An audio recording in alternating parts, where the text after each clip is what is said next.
The Christmas tree in my brother's living room touched the 12-foot ceiling. Real pine, professionally decorated with gold and crystal ornaments that probably cost more than most people's monthly rent.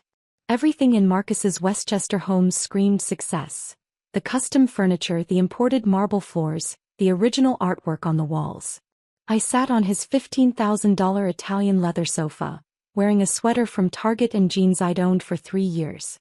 "So, little brother," Marcus said, handing me a glass of wine that I knew cost at least $200 per bottle. "Still playing entrepreneur? Or have you finally gotten a real job?" The question was casual, almost friendly. But I'd known Marcus for 31 years. I was 31, he was 35, and I could hear the condescension underneath. "Still working on my projects," I said simply. His wife, Jennifer, joined us with a tray of hors d'oeuvres prepared by their personal chef. "Marcus mentioned you're doing some kind of consulting?" "That's nice, Ethan. Very flexible." "It's not consulting," Marcus corrected, his tone making it clear he found my work amusing. "Ethan calls himself a venture capital investor, which is a fancy way of saying he plays with apps on his laptop and occasionally convinces people to give him money." "It's a bit more involved than that," I said mildly. "Is it though?" Marcus settled into his chair, clearly warming to his topic. "Our parents would arrive soon for Christmas dinner, along with our sister Rachel and her family. But for now it was just the 3 of us, and Marcus never missed an opportunity to establish the pecking order. Because from what I can see, you live in a studio apartment in Brooklyn, drive a 10-year-old Honda, and spend most of your time at coffee shops with your laptop." "That's accurate," I acknowledged. "Meanwhile, I'm CEO of a company worth $800 million. We employ 450 people. We have real offices in 6 cities. We're generating $200 million in annual revenue.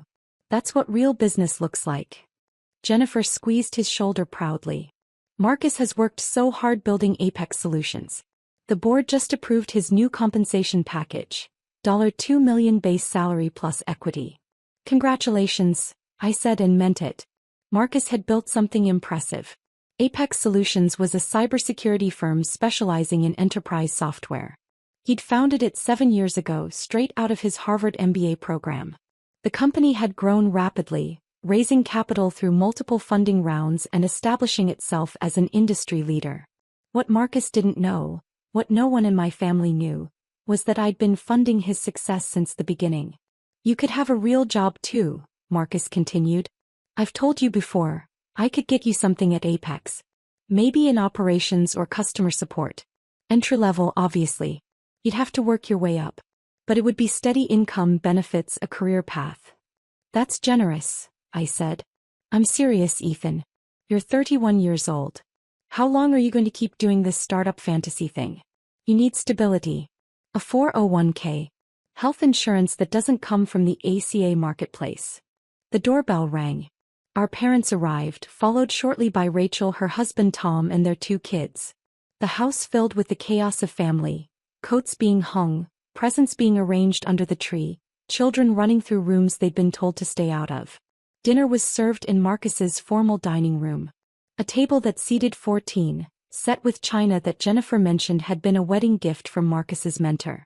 Prime rib, roasted vegetables, 3 kinds of potatoes, wine that Marcus selected from his temperature-controlled cellar. "A toast," our father announced, raising his glass. "To Marcus for another extraordinary year. Apex Solutions continues to exceed every expectation. We're so proud of what you've built." Everyone raised their glasses. I joined them. "And to Ethan," my mother added diplomatically, "who continues to pursue his passions." The difference in tone was subtle but unmistakable. Marcus had built something. I was pursuing passions. "Speaking of which," Rachel said, turning to me with well-meaning curiosity, "how is your investing thing going? Are you making any money?" "It's going well," I said. "But like actual money?" her husband Tom pressed. "Or is it more of a hobby?" Marcus answered before I could. "Ethan's very private about his finances. Which usually means there's not much to discuss. But that's fine. Not everyone can be a business owner. The world needs people in all kinds of roles." "I am a business owner," I said quietly. "Of what exactly?" Marcus's smile was patronizing. "Do you have employees? An office? Actual revenue? Or are you calling yourself a business owner because you filed an LLC and made a website? I could have answered. Could have explained that I managed a portfolio worth $920 million. Could have detailed my ownership stakes in 43 companies across various industries. Could have mentioned that I'd exited 7 companies in the past decade, generating over $400 million in personal returns. Instead, I said, I have investments in several companies. Right. Investments. Marcus made air quotes. Look, I'm not trying to be harsh. I'm trying to help you see reality. Real investing requires capital. Significant capital. You'd need millions, tens of millions, to be a serious venture capital player. And unless you're hiding a trust fund I don't know about. He left the sentence hanging, inviting everyone to laugh at the absurdity. They did. What Marcus is trying to say, Jennifer interjected gently, is that we worry about you. We all do. You're so smart, Ethan. You could do something really meaningful with your life if you just commit to a traditional career path. The conversation moved on. Marcus told stories about Apex Solutions, their latest client acquisition, their expansion plans, their preparation for an eventual IPO. Everyone listened with rapt attention, asking questions, offering congratulations. When I mentioned that one of my portfolio companies had just been acquired by Google, Marcus barely acknowledged it. That's nice, he said dismissively. Though I have to say, selling to Google usually means the founders couldn't make it on their own. Real companies stay independent. After dinner, while everyone gathered in the living room for presents, I stepped outside onto Marcus's back deck. The December air was cold, but I needed the space. I pulled out my phone and opened my investment management app, the one connected to my primary account at Kingsley Capital Management. The dashboard loaded, showing my current holdings. Kingsley Capital Management Portfolio Manager. Ethan Michael Reynolds. Total assets under management. $920,447,221. I scrolled to my largest position. Apex Solutions. Apex Solutions Incorporated investment across 6 entities. $304,700,000 ownership percentage. 52.3% status. Majority stakeholder. I'd started investing in Marcus's company 7 years ago, during his seed round. He'd been desperately seeking capital, pitching to dozens of VCs, most of whom had passed. The cybersecurity market was crowded, and Marcus was an unproven first-time founder with a Harvard pedigree but no real track record. I'd believed in him though. In his vision, his work ethic, his technical knowledge. So I'd invested $12 million through my first investment vehicle, Aurora Holdings LLC. I was 24 years old, managing capital from my second startup exit. As Apex Solutions grew and raised subsequent funding rounds, I'd continued investing. Series A, $45 million through Summit Ventures LP. Series B, $89 million through Cascade Capital Partners. Series C, $98 million through Redwood Equity Group. Series D, $42 million through Phoenix Investment Holdings. And finally, a private placement last year, $18.7 million through Zenith Capital Management. Total, $304.7 million invested across 6 carefully structured entities, all managed through Kingsley Capital, all with beneficial ownership traced back to me. Marcus had no idea that his annoying younger brother, the one who played entrepreneur and needed to get a real job, owned 52.3% of his company. I called Arthur Kingsley, my portfolio manager and the founding partner of Kingsley Capital Management. He answered immediately. Ethan, Merry Christmas. What can I do for you? I need to liquidate my Apex Solutions position. All 6 entities. Complete withdrawal. There was a long pause. That's $304.7 million across your entire holding. May I ask what precipitated this decision? Family dynamics. I see. Arthur's voice was careful. You understand the implications? Apex Solutions is preparing for an IPO in Q2. Your position could easily be worth $500 million or more post-IPO. You'd be walking away from at least $200 million in unrealized gains. I understand. And the disclosure requirements. As majority stakeholder, your liquidation requires immediate SEC notification. The board will be informed within the hour. Your identity will be revealed. That's fine. Ethan, I've managed your portfolio for 8 years. This is your anchor investment. Your brother's company. Are you absolutely certain this is what you want? I looked through the glass doors at my family gathered around the Christmas tree. Marcus was holding court, telling another story about his business acumen. Everyone was laughing, admiring, celebrating his success. Success I'd funded. Execute the sale, I said. All 6 entities. Immediately. Understood. I'll begin the process now. The first notifications should go out within 30 minutes. He paused. For what it's worth, Ethan. I'm sorry it came to this. I ended the call and texted my lawyer, David Chin. Ethan. Liquidating full Apex Solutions position. We'll need disclosure documents showing beneficial ownership across all entities. David. I've maintained those records per your standing instructions. I can have everything compiled in 20 minutes. You're sure about this? Ethan. Yes. David. Marcus is going to lose his mind when he sees who his majority stakeholder has been. Ethan. I'm aware. David. Stand by. Documents coming shortly. I remained on the deck watching my breath mist in the cold air. My phone began buzzing with notifications. Arthur. Aurora Holdings liquidation initiated. $12 million processing. Arthur. Summit Ventures LP sale confirmed. $45 million transferred. Arthur. Cascade Capital Partners liquidation executing. $89 million processing. Through the glass doors I saw Marcus reach for his phone. He glanced at the screen, frowned, and stood up abruptly. He walked toward the study, phone pressed to his ear. Arthur. Redwood Equity Group liquidation complete. $98 million transferred. Arthur. Phoenix Investment Holdings sale confirmed. $42 million processing. Jennifer joined Marcus in the study. Through the glass, I could see her expression change from confused to shocked. Arthur. Zenith Capital Management final liquidation complete. $18.7 million transferred.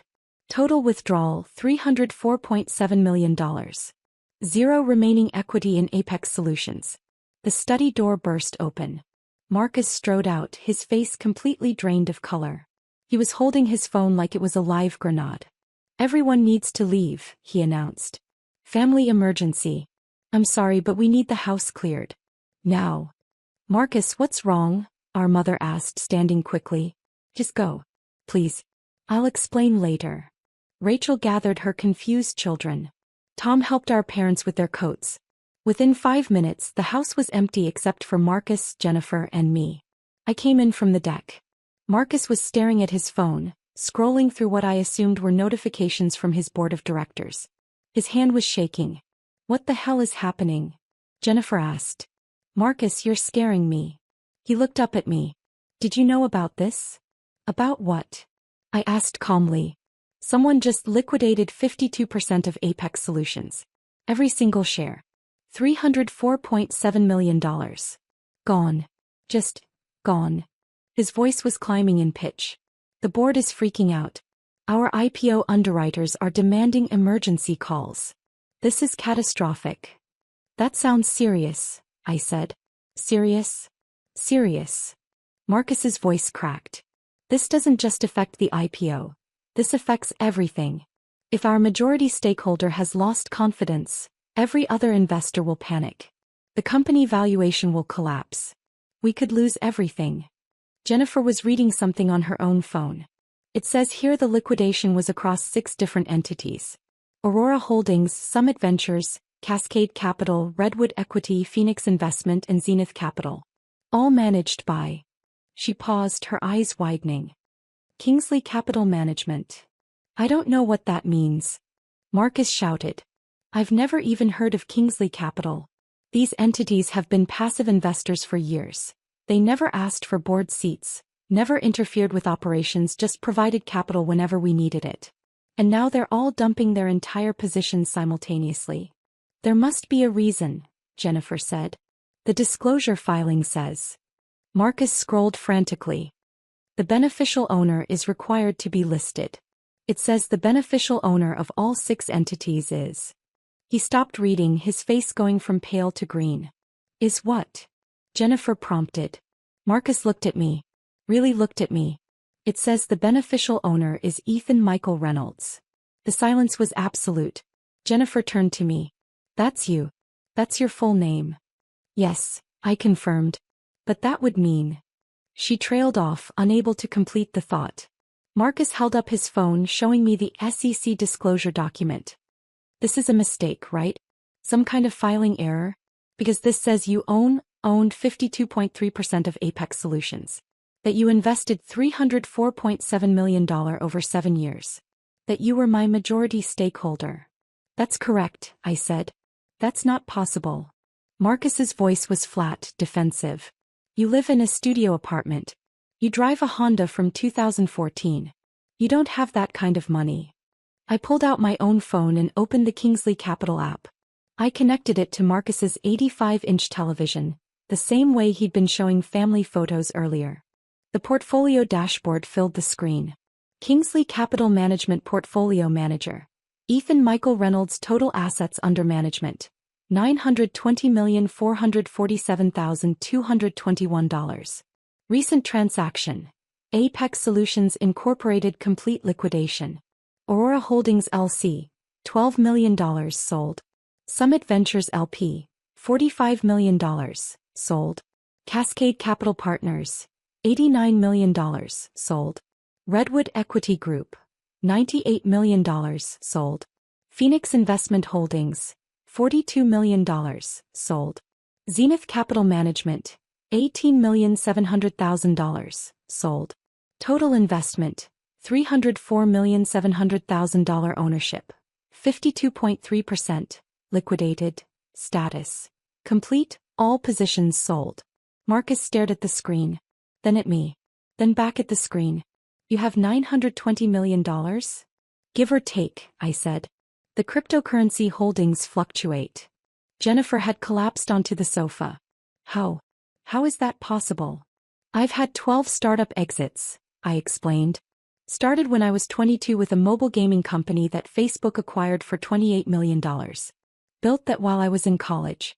Used the capital to fund more startups. Made angel investments, diversified into crypto early. Compounded returns over a decade.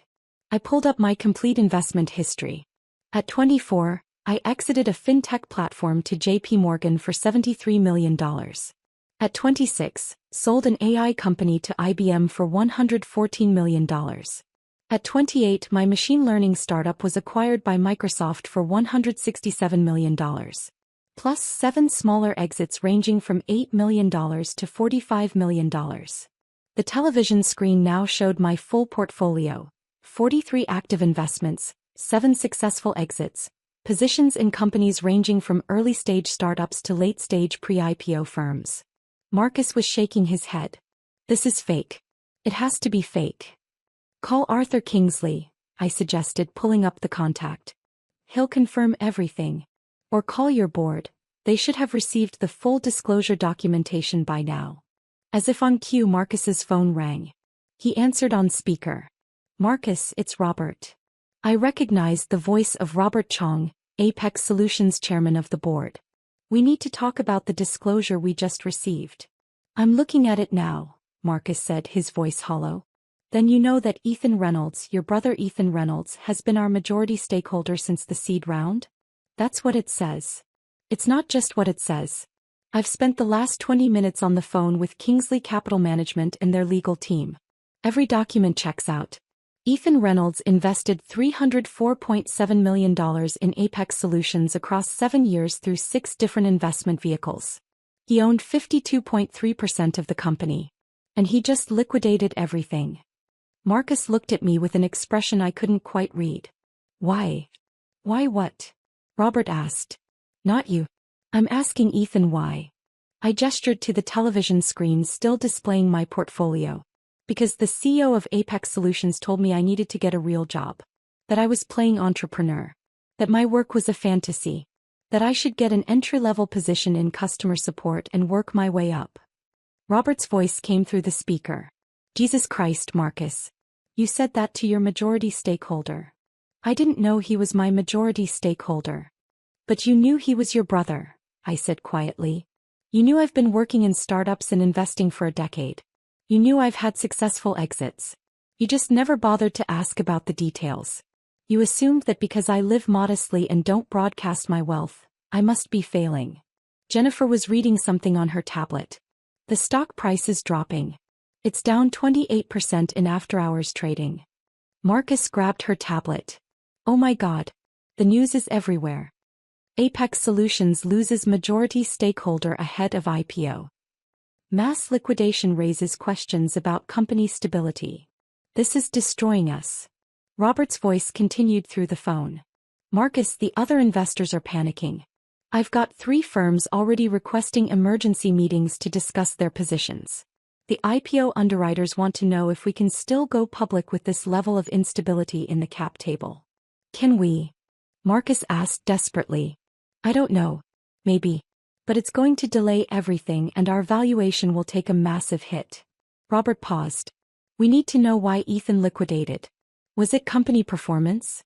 Market conditions? Loss of confidence in management? It was personal, I said, speaking loudly enough for the phone to pick up my voice. Ethan. Robert sounded surprised to hear me. Can you explain what precipitated this decision? Marcus has spent 7 years dismissing my career choices while I funded his, I said. Tonight at Christmas dinner he mocked my work, offered me an entry-level job at his company, and told me I needed to get a real job like the rest of the family. I decided I no longer wanted to invest in a company whose leadership operates with that value system. The phone was silent for a long moment. Then Robert spoke, his voice carefully controlled. Marcus, is that accurate? I didn't know, Marcus protested. If I'd known he was my investor. That's the problem, I interrupted. You treated me like I was worthless because you thought I was broke. Now that you know I have $920 million, suddenly my opinions matter? That's exactly the kind of leadership philosophy I don't want to support. We need to fix this, Robert said. Ethan, what would it take to reverse the liquidation? It's done, I said. The shares are sold. The capital is already being reallocated to other investments. We could structure a new investment, Robert suggested. Better terms. Board representation. Whatever you need. I don't need anything from Apex Solutions, I replied. What I needed was basic respect from my brother. But apparently that required a $304 million position disclosure. Marcus finally found his voice. You're going to destroy my company because your feelings were hurt? No, I corrected. I removed my investment from a company whose CEO demonstrated poor judgment in evaluating people and contributions. That's not emotion, that's portfolio management. This is insane. Marcus shouted. You can't just tank a company because of a family argument. I didn't tank your company, I said calmly. I liquidated my position. What happens next depends on how you and your board respond. If Apex Solutions is truly as strong as you claim, it will survive losing one investor. One investor? Marcus's voice cracked. You were 52% of the company. You were the majority stakeholder. The anchor investor. Without you, the entire shareholder structure collapses. My phone buzzed. Arthur, stock down 34%.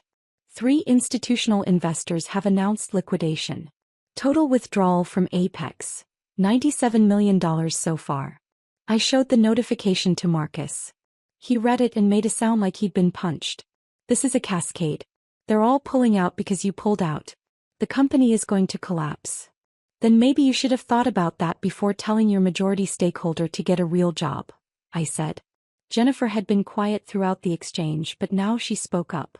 Ethan, please. I know Marcus said hurtful things.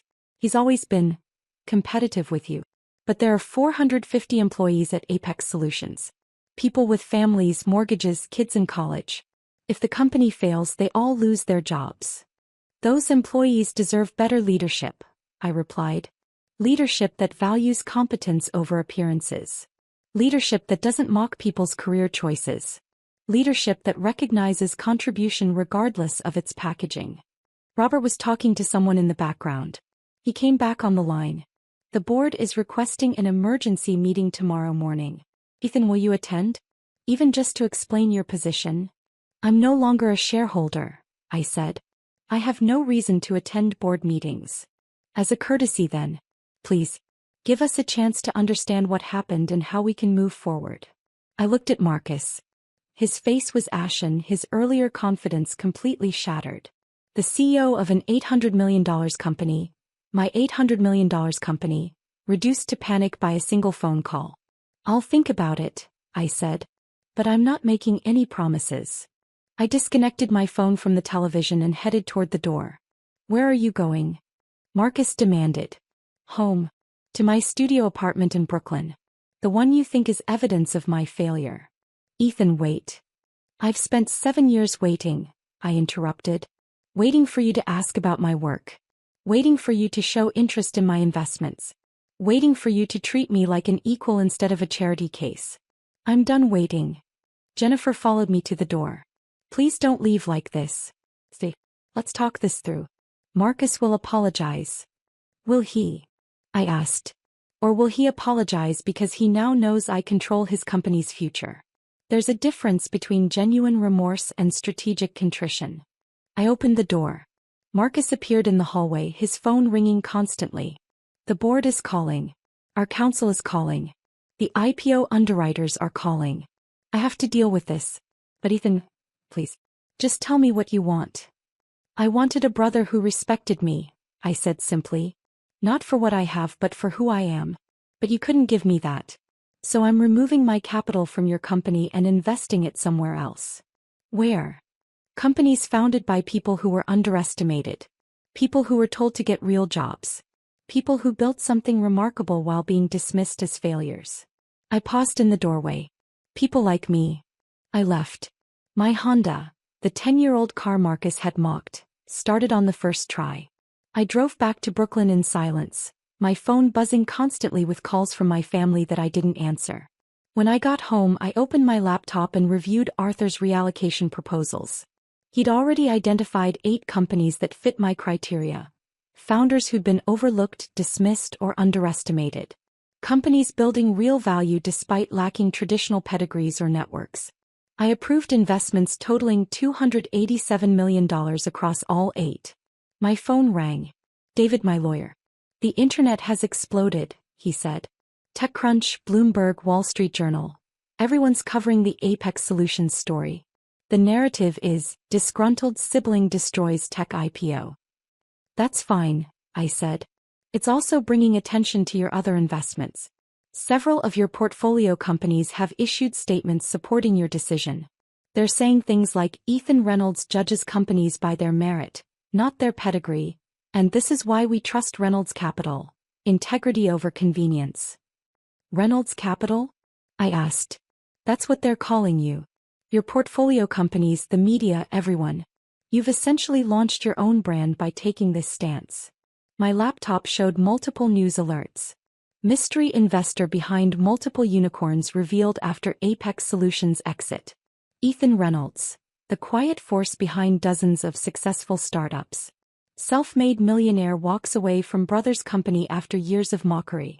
Reynolds Capital, investment philosophy based on merit over credentials. Another call, this time from one of my successful exits, a CEO named Maria Santos who'd sold her company to Amazon for $240 million. "Ethan, I just saw the news. I wanted to call and say thank you." "For what?" "For being consistent. You invested in my company when every VC in Silicon Valley said I was too inexperienced, too young, didn't have the right background. You were the only one who looked at my product and my metrics instead of my resume. And now you're walking away from a company that treated you the same way. That's integrity." After we hung up, 6 more portfolio company founders called with similar messages. They'd all been dismissed, overlooked, or underestimated. They'd all received funding from me when traditional investors passed. And they were all publicly supporting my decision to liquidate Apex Solutions. My phone buzzed with a text from Marcus. "The company valuation dropped 47%. The IPO is probably dead. I hope you're happy." I wasn't happy. But I wasn't sad either. I was free. Free from pretending my brother's mockery didn't hurt. Free from funding someone who saw me as a failure. Free from waiting for respect that would never come without a 9-figure disclosure. Another text, this time from my mother. "Please talk to your brother. He's devastated. The whole family is upset."